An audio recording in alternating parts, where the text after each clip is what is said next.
Hey, good evening, guys, and welcome to AB Daily. We are on, it's a very dark, wet, somehow summer's evening here in London. And guys, it's me, Jermaine. So, today I've been reading some really fascinating stuff, and we're going to have a quick look at how we think it affects your money, your mindset, and your personal development. So just starting off then with the article that we're looking at with regards money.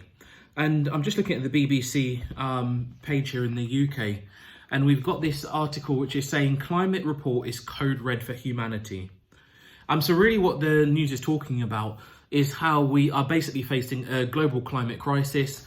We're seeing the gradual rising of temperatures across the world, and there are just many things that we as human beings need to be aware of in terms of the implications of a climate crisis. Now, look, it's far more than I could possibly cover right now.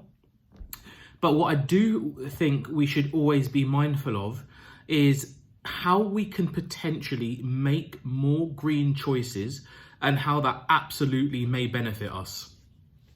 So if you think about it, the whole point is, I think with a lot of articles like this that talk about things like climate crisis, might talk about sustainability, the idea is that we are misusing kind of certain goods or energy sources globally, and so that misuse is basically creating kind of cascading problems for us, which are going to really worsen in a few years' time, and it's going to have a big macroeconomic effect on us. Well, if you think about it, guys, this is a great opportunity for us to think more smartly about how we are utilizing, as I say, green items in our everyday life. So we've got some brilliant examples. We've got things like domestic smart meters, which are obviously going to help us utilize electrical energy and gas energy in a much smarter way. You've obviously got things like water meters, which again are going to help you think about how you're utilizing your water and your water consumption. The idea with all these things, guys, is that they should have some kind of impact on your bills, because ideally you're going to be spending less through that increased monitoring. But if you take it up to a kind of more macro level, if you're really interested in anything around sustainability, energy, and climate, well, of course, the better we use our energy sources and the better we use our natural resources, is the more we are going to help what is perceived as this fight against the kind of code red for humanity. I think it's definitely one to think about, guys. I've touched on things like how we look at utility bills. You've obviously got things like your motoring. So think about stuff like when you go and get your next vehicle, is it going to be an electric car? Is it going to be something that's hybrid? Can we start looking at smarter ways to kind of reduce our use of gasoline and petrol? Interestingly, there's a lot of regulation already coming in a lot of different countries. And so the more we can start being aware of the regulation now, think about how our choices are going to be impacted in only like 5 to 10 kind of years. We're not talking about a long way away. We're talking about restrictive regulation coming in the next 5 to 10 years. Think about what's happening and think about, can we make smarter choices now? And there are some brilliant things for anyone who pays tax, certainly in the UK and the US, many available tax write-offs from buying an electrical vehicle. That's why you're seeing a lot of guys driving around in Teslas right now. It's not just because they think they're great vehicles, which I'm sure they are, but it's because there is a massive tax benefit to be had from driving around in that vehicle. Something I'm looking at myself because, I've had my car for ages, but the point at which it needs to be replaced, my question is, how can I go green and how can I get a little bit of tax advantage from the choice? So think about it, guys. You've got your utilities, you've got things like your motoring. We're now seeing an increase, a much bigger increase in things like sustainable fashion. So for example, there's a brilliant company called Save Your Wardrobe, which basically uses artificial intelligence and technology to help you recycle your existing clothes. How can you reuse them? How can you match outfits in a smarter way? Guys, check it out if you're interested. We're talking about sustainable fashion now. I'm sure when we look at things like sustainable food sources, more and more is going to be coming out there as well.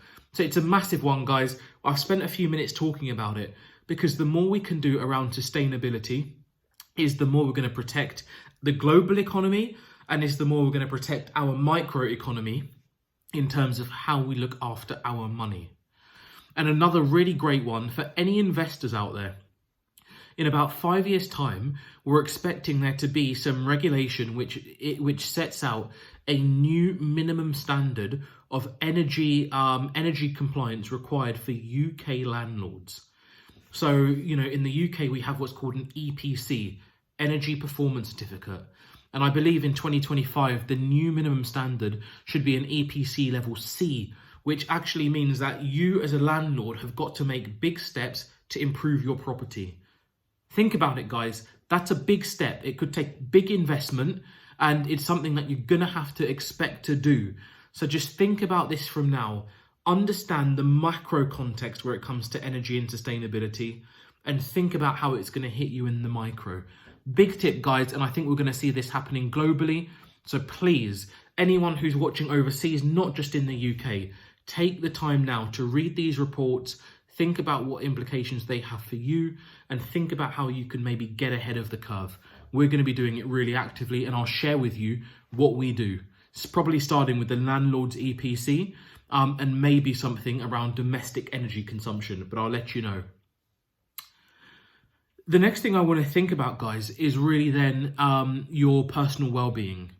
And it's just to really float this idea about, weight management and thinking about the importance and value of eating things like fish or maybe going veggie for a short period of time.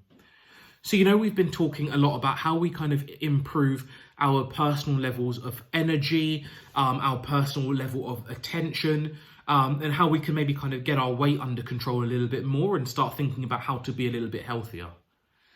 Well, guys, one of the most important things is that meat takes a long time for the body to break down and to digest. And actually, that process of breaking down, it can have a really big impact on you.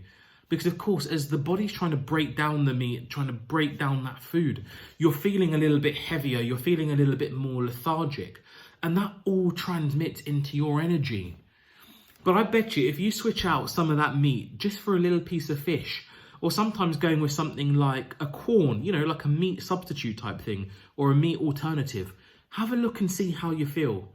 I'm going to bet you're going to feel a little bit lighter because the body has got a lot less work to do to break things down. The stomach's going to feel a lot less heavy. You're probably going to have fewer additives in this kind of food as well. And I think it's one to consider. I did it a little while ago, just trialing it. For 10 weeks, I didn't eat any proper meat. So I went effectively pescatarian. So just fish and veggie.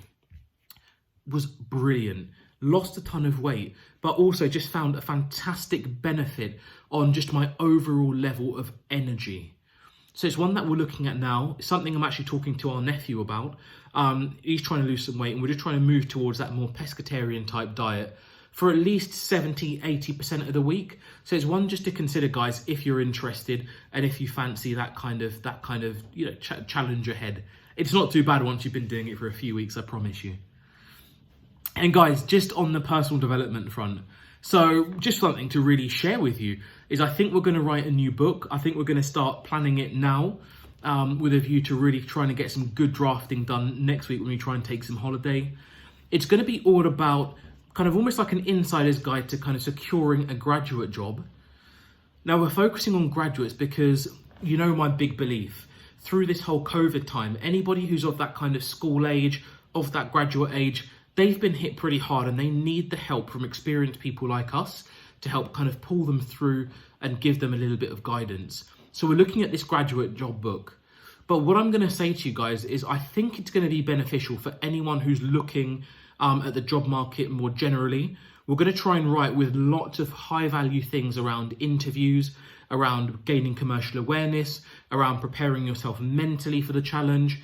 We're going to dive very deep into the graduate experience. We're going to pull on our years of experience from being on the best graduate schemes, from helping to run the schemes, from doing graduate recruitment, graduate line management.